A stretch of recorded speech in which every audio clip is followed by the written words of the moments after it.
Olá, tudo bem? Vamos estudar um pouquinho da Lei de Introdução ao Código Civil, à legislação brasileira, para a gente ter uma noção, mais ou menos, do que, como é que funcionam as regras que são estabelecidas para o nosso ordenamento jurídico como um todo. Tá legal? Vamos começar a falar da Lei de Introdução ao Direito Brasileiro, que é o Decreto 4.657. Esse decreto 4.657, ele serve como base estrutural para todo o nosso ordenamento jurídico. Então, todas as regras que são estabelecidas posteriormente, elas devem se basear no que está estabelecido nesse decreto, que é a chamada LINDB, que é a chamada Lei de Introdução ao Direito Civil Brasileiro, né? Então, através da LINDB, a gente tem uma ideia daquilo como deve se nortear a interpretação e a aplicação de todas as normas, não só de direito civil, mas de todas as normas relacionadas ao nosso ordenamento jurídico. A gente não pode confundir com a hierarquia que existe em relação à Constituição. A Constituição da República, ela é uma norma que está no topo da pirâmide e ela serve como norteador de todo o nosso ordenamento.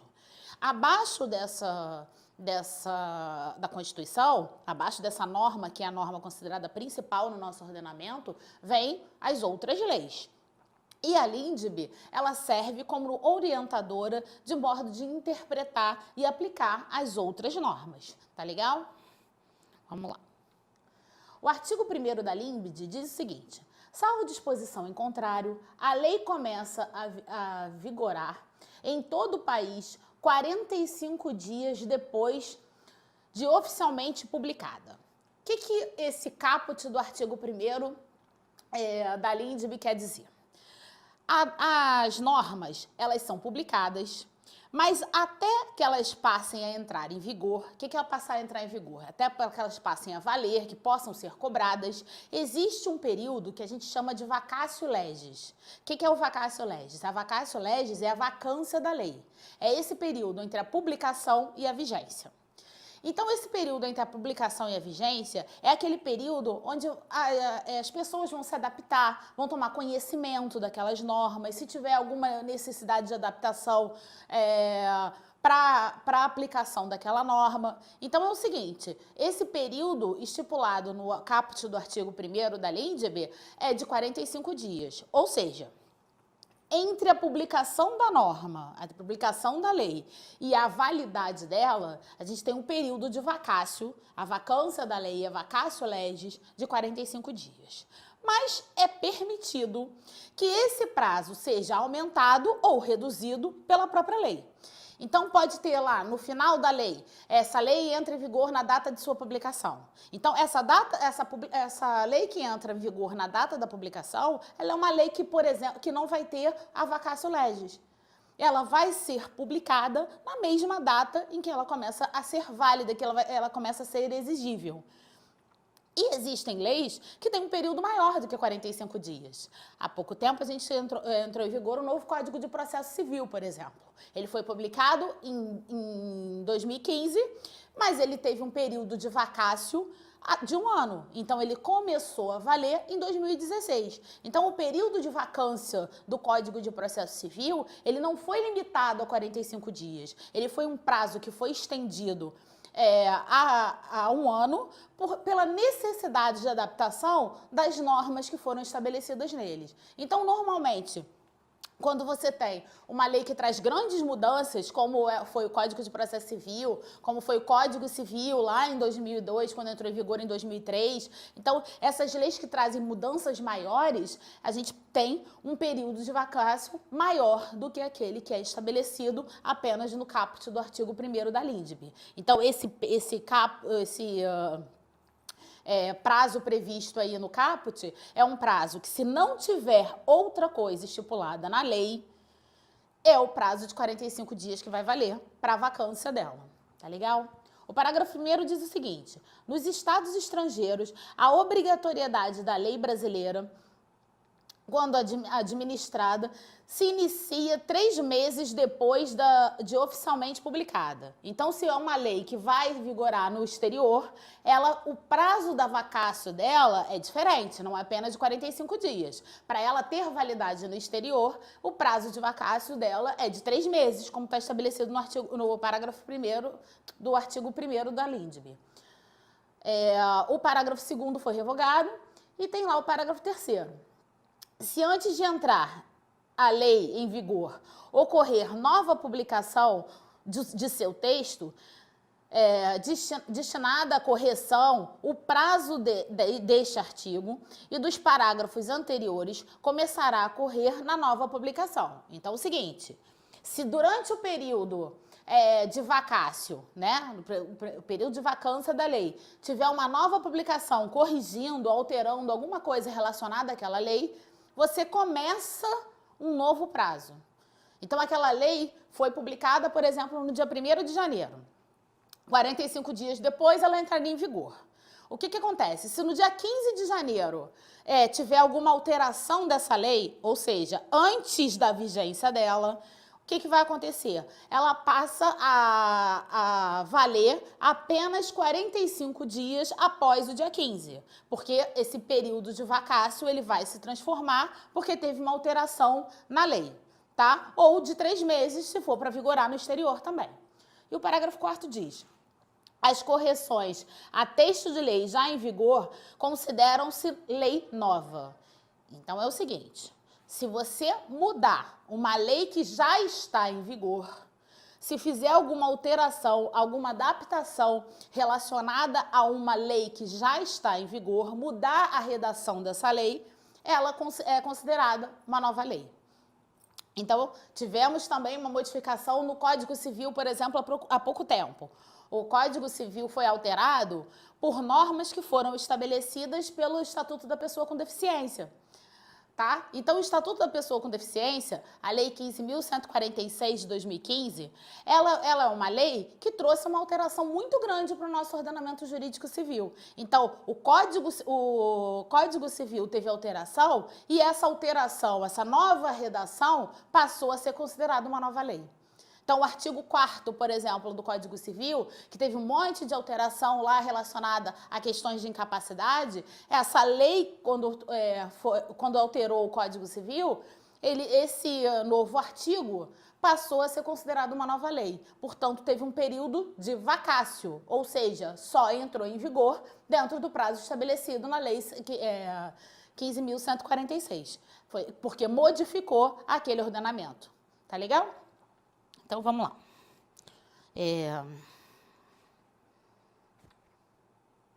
O artigo 2º diz: não se destinando à vigência temporária, a lei terá vigor até que outra modifique ou revogue.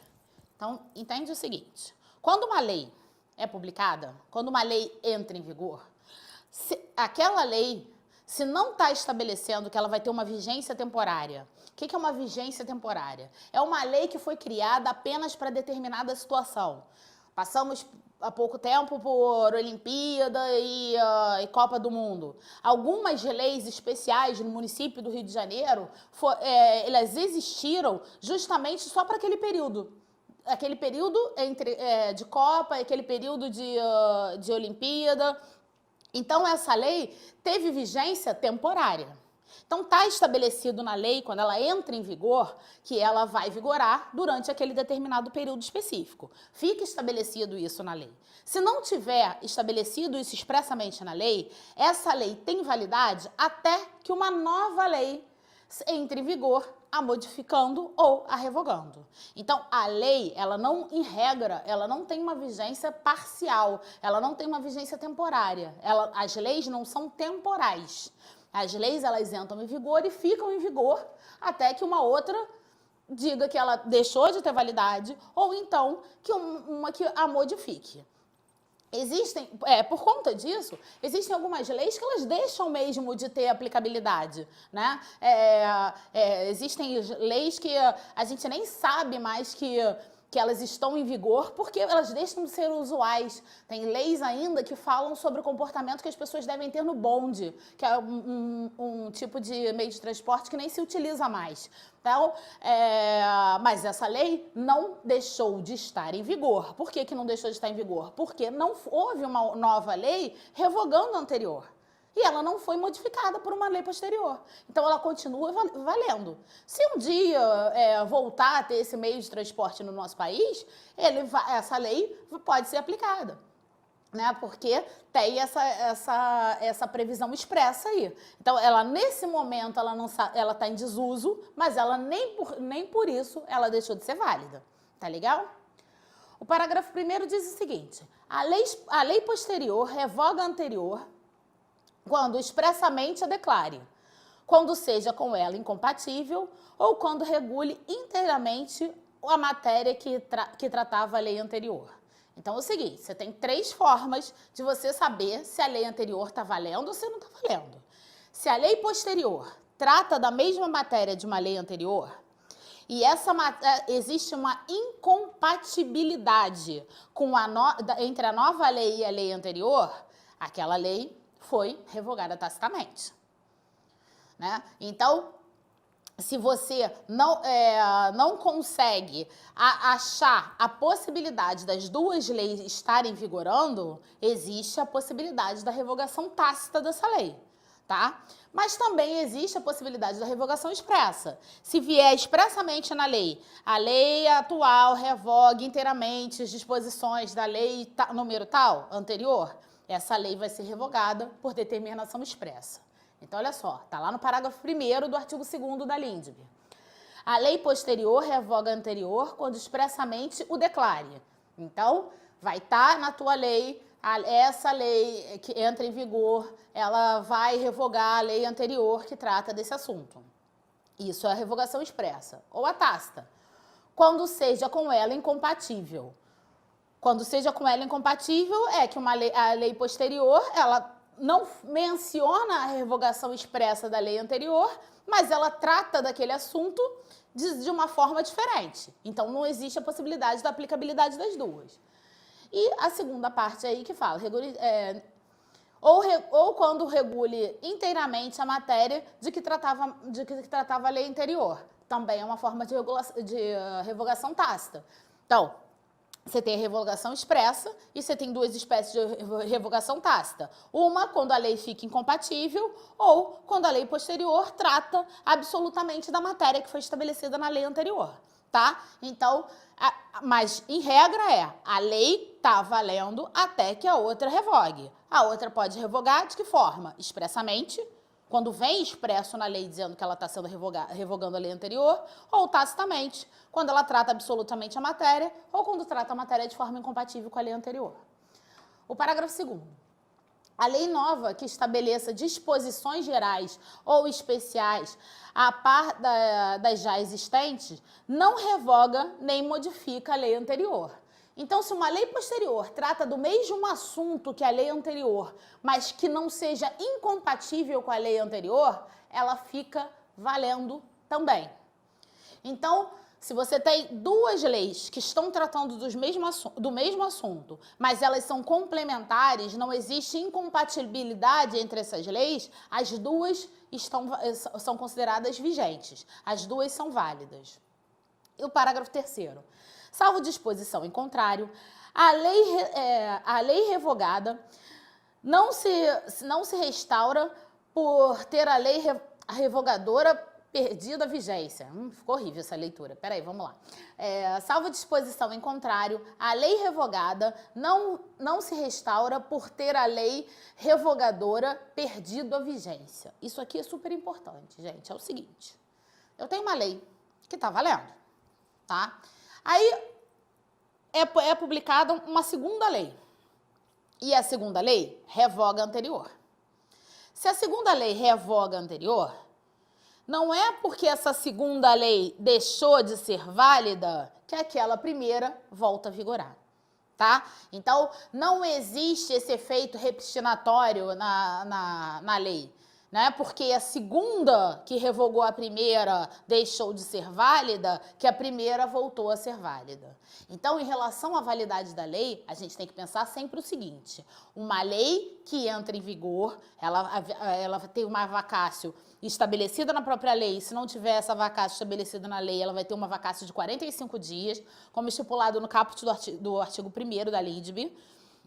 Ela tem validade até que uma nova lei a revogue expressa ou tacitamente. Mas se a lei for revogada por uma lei posterior, mesmo que essa lei posterior venha a ser revogada, a lei anterior não volta a ser válida, a não ser que exista uma disposição expressa por uma nova lei estabelecendo que ela volta a vigorar. Então, se eu tenho uma lei 1, a lei 1 está em vigor, a lei 2 vem e revoga, a lei 3 vem e revoga a lei 2 e diz que a lei 1 volta a vigorar, aí sim existe a possibilidade desse efeito repristinatório. Mas tem que estar expresso.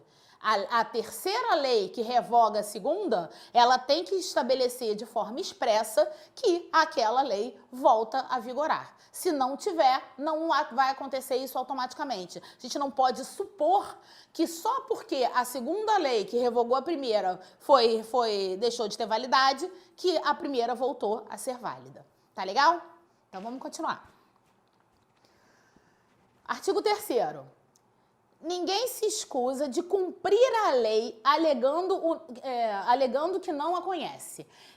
Isso aqui vale para todo o direito, não só para o direito penal. Tá? Vale para direito civil, isso vale para direito administrativo, vale para todo o direito trabalhista. Então, ninguém pode alegar o desconhecimento da lei para não cumprir ela. Então, todo mundo, a partir do momento que a lei é publicada, deve ter conhecimento da sua existência. Então, eu não posso alegar, olha, eu não cumpri essa lei, eu não fiz determinada coisa porque eu não conhecia. Então, ninguém pode alegar o descumprimento da lei por desconhecimento. A lei publicada, quando a gente fala em publicação da lei, a lei sai publicada no Diário Oficial justamente para isso, para que todo mundo tenha conhecimento expresso da existência daquela lei. Então, é importante a gente lembrar isso.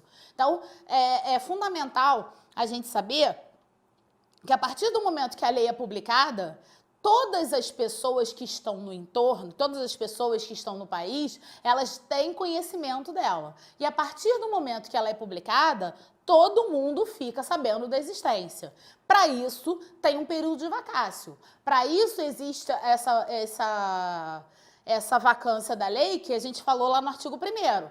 Para que dentro desse período de 45 dias ou período de um ano, como foi estabelecido através do Código de Processo Civil, no Código Civil também, né? Todas as pessoas que estejam submetidas àquela lei tomem conhecimento da sua existência. Então, isso é fundamental. Aí, a partir do momento que essa lei entra em vigor, ninguém pode dizer que não conhecia.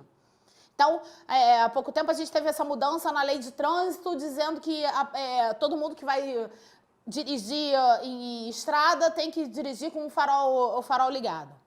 Prazo de vacância de 45 dias. Após esses 45 dias, ninguém pode dirigir sem estar com o farol ligado. Por quê? Porque a partir daquele momento que a lei entra em vigor, ninguém pode dizer que não conhecia aquela lei. Então, você não pode, se for parado, se for multado, você não pode alegar, olha, não sabia, não tinha conhecimento da existência dessa lei. Porque a partir do momento que ela é publicada, para que isso, por isso existem os atos de publicação. A partir do momento que a lei é publicada, todo mundo toma conhecimento da existência dessa lei. Tá legal? O artigo 4º da LINDB fala o seguinte: quando a lei for omissa, o juiz decidirá o caso de acordo com a analogia, os costumes e os princípios gerais do direito. Gente, nem toda lei, não existe a possibilidade, né, das leis, a gente não tem um legislativo tão célere, tão imaginativo assim, para conseguir legislar sobre todos os assuntos que chegam ao judiciário. Se tiver algum problema que venha para as mãos do juiz e ele tenha que tomar uma decisão sobre aquele caso, e essa decisão ele não tenha uma lei específica para ser aplicada para aquele caso, ele vai aplicar analogia. O que é analogia? Analogia, ele vai pegar uma norma que seja parecida e vai utilizar as regras que estão estabelecidas naquela norma. Então, ele pode aplicar, por analogia, as regras, por exemplo, do casamento à união estável. Por quê? Porque são institutos que são parecidos, então se aplica analogicamente aquilo que está estabelecido como regra para o casamento, para a união estável. Há pouco tempo, inclusive, dia 10 de maio de 2017, na verdade, a lei de sucessões relacionadas à união estável, o artigo do Código Civil, o artigo 1790 do Código Civil, ele foi considerado inconstitucional, porque ele trazia uma forma de sucessão para quem vive em união estável diferente daquela para quem vive em casamento, para quem está casado. E aí? Como houve a foi declarado inconstitucional, não existe mais a possibilidade da aplicação da norma expressa para sucessão na união estável, que está prevista no artigo 1790. Qual é a solução? Se aplicar, por analogia, as regras sucessórias que são aplicadas para o casamento. Então, vai se aplicar o quê? Aquilo que está estabelecido no artigo 1829 do Código Civil. Então, por analogia, você pega uma regra que seja parecida e aplica para aquele caso concreto. Existe um contrato, em relação a direito contratual, a gente tem muito isso. Porque direito subjetivo, o nosso ordenamento jurídico, ele não traz um rol taxativo, ele traz um rol exemplificativo. Trazendo um rol exemplificativo, é possível que as pessoas criem, contratos que não estão expressamente previstos em lei. E como é que o juiz vai aplicar uma norma que não existe uma previsão expressa para ele? Ele aplica por analogia. Contrato de leasing, por exemplo, é um contrato que a gente fala toda hora sobre esse contrato, mas ele é um contrato que não tem uma previsão expressa na lei. O contrato de leasing, ele foi criado por usos e costumes comerciais. Ele sendo criado por usos e costumes comerciais, o que vai acontecer? A gente aplica ao contrato de leasing as normas que são analógicas a ele. O contrato de leasing é um contrato de locação com opção de compra no final. Então, com as regras que o juiz vai aplicar na decisão de algum litígio relacionado ao contrato de leasing, ele aplica as normas relacionadas ao contrato de locação. Tá legal? Aí fala analogia, costume e os princípios gerais de direito. Costumes, se tem algum fato que chegue à apreciação do judiciário que esteja especificamente tratado de uma forma diferente em cada região. Então, ele vai aplicar a maneira que é decidido em determinada situação. Tá legal? E os princípios gerais do direito. Tudo aquilo relacionado aos princípios constitucionais, que vocês vão aprender lá na aula de direito constitucional, Todos os princípios gerais que são aplicados às normas de direito, eles são aplicados no momento da decisão. Então, o juiz leva em consideração a dignidade humana, o princípio da boa-fé, o princípio da função social. Então, para tomar uma decisão, ele sempre leva em consideração isso aí. Tá bom, joia? O artigo 5º diz o seguinte: na aplicação da lei, o juiz atenderá aos fins sociais a que ela se dirige e às exigências do bem comum. Então, toda vez que o juiz vai aplicar uma lei, ele tem que pensar em fim social. Então, quando a gente fala que a LINDB trata da função social das normas, é exatamente isso. Então, não basta que a lei seja aplicada, a gente tem que sempre pensar na possibilidade da finalidade social dela. O bem comum é a supremacia do interesse público, sempre em detrimento do interesse particular. Mesmo no direito privado. Direito civil é ramo do direito privado. Então, mesmo dentro do direito privado, existe essa questão da supremacia do interesse público. Tá joia? O artigo 6º fala o seguinte: a lei em vigor terá efeito imediato e geral, respeitado o ato jurídico perfeito, o direito adquirido e a coisa julgada. Então, olha só, quando uma lei entra em vigor, ela começa a valer a partir dali. Ela começa a valer a partir dali e a gente pode exigir, como a gente já viu anteriormente no artigo 3º, possa exigir a aplicabilidade dela para todo mundo. Então, ninguém pode alegar o desconhecimento dela. Porém, quando eu vou aplicar uma lei, eu tenho que respeitar o ato jurídico perfeito. O que é o ato jurídico perfeito? É o ato que já foi praticado na vigência da lei anterior e ele já se esgotou.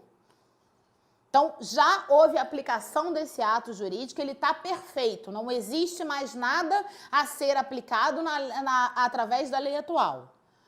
Assim, como direito adquirido, se eu já adquiri aquele direito, se a lei posterior modificar esse direito, eu já tenho ele adquirido, ele também não vai ser alterado. Por exemplo, a gente está falando muito no momento sobre reforma da Previdência, tá? Só que se eu já preenchi os requisitos para me aposentar, antes da alteração da lei, eu já tenho o quê? Direito adquirido. Se eu já tenho direito adquirido e houver uma reforma da Previdência, não vai alterar esse meu direito. Por quê? Porque ele foi adquirido durante a vigência da lei anterior. Assim como o ato jurídico perfeito. As pessoas que já estão aposentadas, elas não vão ser desaposentadas por conta das novas regras previdenciárias. Porque isso é o quê? É um ato jurídico perfeito. Ele já foi aplicado durante a vigência da lei anterior. Tá legal? E a coisa julgada. O que é a coisa julgada? A coisa julgada é a decisão judicial que não cabe mais recurso. Se já esgotou todas as formas de recurso e ela já foi decidida daquela maneira, lei posterior não vai alterar aquilo que já foi decidido anteriormente. O parágrafo 1º diz o seguinte: reputa-se ato jurídico perfeito o já consumado segundo a lei vigente ao tempo em que se efetuou. Então, se já foi aposentado durante a vigência da lei anterior a respeito das regras de aposentadoria, é isso aí que tem validade. O parágrafo 2º.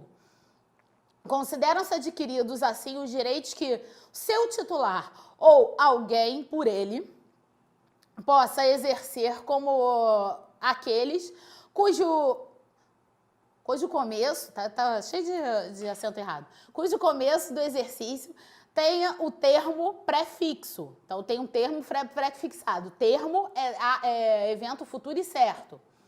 Ou condição pré-estabelecida, inalterável, a arbítrio de outra. Então, esse ato que já foi adquirido, né, esse direito que já foi adquirido de acordo com as regras anteriores, ele vai continuar tendo validade mesmo que a lei posterior faça a alteração dela. O parágrafo 3º diz: chama-se coisa julgada ou caso julgado a decisão judicial de que não cabe mais recurso. Então, se você já esgotou todas as possibilidades de recurso em relação à lei anterior, você não fala mais em coisa julgada, tá? Você não discute mais aquilo. O artigo 7º, do artigo 7º ao artigo 19, a LINDB vai até o artigo 19, tá? Todos eles falam sobre questões territoriais de como se aplica a lei de acordo com o território. Como é que vai se aplicar no estrangeiro, como é que se aplica a lei relacionada ao Brasil. Então, vamos lá, a gente vai ler o artigo 7º. Artigo 7º. A lei do país em que domiciliada a pessoa determina as regras sobre o começo e o fim da personalidade, o nome, a capacidade e os direitos de família. Então, aonde a pessoa é domiciliada? O que é o domicílio da pessoa? O domicílio da pessoa onde ela permanece com habitualidade, com ânimos definitivo. Então, se eu não é a minha casa, domicílio não é sinônimo de casa. Então, se eu moro no Brasil, eu sou domiciliada no Brasil, são as regras do direito brasileiro que serão aplicadas. Então, Quando a gente fala das regras de direito que serão aplicadas do nosso ordenamento jurídico, eu sempre tenho que levar em consideração o artigo 7º da LINDB, tá? As outras regras a gente vai sempre adaptando, mas privilegiando sempre a regra do domicílio, conforme está estabelecido no artigo 7º, tá legal? A gente continua depois falando agora sobre personalidade jurídica, tá bom? Obrigada.